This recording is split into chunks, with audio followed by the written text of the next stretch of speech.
শুধু তাই না, রাসূলুল্লাহ সাল্লাল্লাহু আলাইহি ওয়াসাল্লাম শাওয়াল মাসে ইবাদতের পাল্লা ভারী করতেন, অনেকগুলো সুন্নতি আমল করতেন। এর মধ্যে একটা ছিল বিবাহ শাদী করা।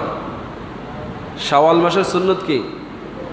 হাসবেন না, এদেশের ওলামায়ে কেরাম কত বড় উচ্চ স্তরের আলেম ছিলেন তার প্রমাণ হচ্ছে এটা, যে নবীজি তার কন্যা ফাতেমা রাদিয়াল্লাহু তাআলা আনহাকে বিবাহ দিয়েছিলেন এই শাওয়াল মাসের চাঁদে। এটা নবীর সুন্নত। কার সুন্নত? কথা বুঝতে পেরেছেন? কার সুন্নত হইল এটা? এটা নবীর সুন্নত হইল, কারণ নবীজি এই মাসে তার কন্যাকে বিবাহ দিয়েছেন, যার কারণে এই মাসে যত বিবাহ শাদী হয় এই সমস্ত বিবাহ শাদীগুলো সুন্নত। আমি ভুল বলেছি, নবী নিজে এই মাসে বিবাহ করেছেন, সুবহানাল্লাহ। হযরত আয়েশাকে তিনি এই মাসে বিবাহ করেছেন, সুবহানাল্লাহ। তাহলে হযরতে আয়েশার সাথে নবীর বিবাহ যদি এই মাসে হয় তাহলে নবী নিজেই বিবাহ করেছেন, তাহলে সুন্নতটা অন্য সুন্নত না, সরাসরি নজরে আমল করতে সুন্নত। কি বলেন ঠিক কিনা?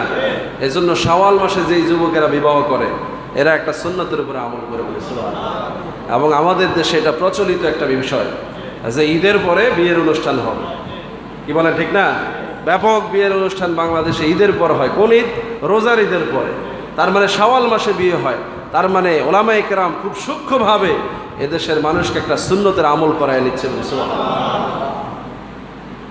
আর সেই দেশে দাঁড়িয়ে দাঁড়িয়ে কিছু কমবক মূর্খ আমাদেরকে বলে এদেশে ইসলামের ভুলভাল তথ্য আছে। নাউজুবিল্লাহ।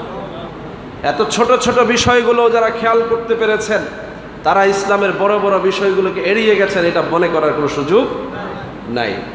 আজকে তারা আমাদের তারাবির মধ্যে হাত লাগায়, আজকে তারা আমাদের ঈদুল ফিতরের মধ্যেও হাত লাগিয়ে দিয়েছে।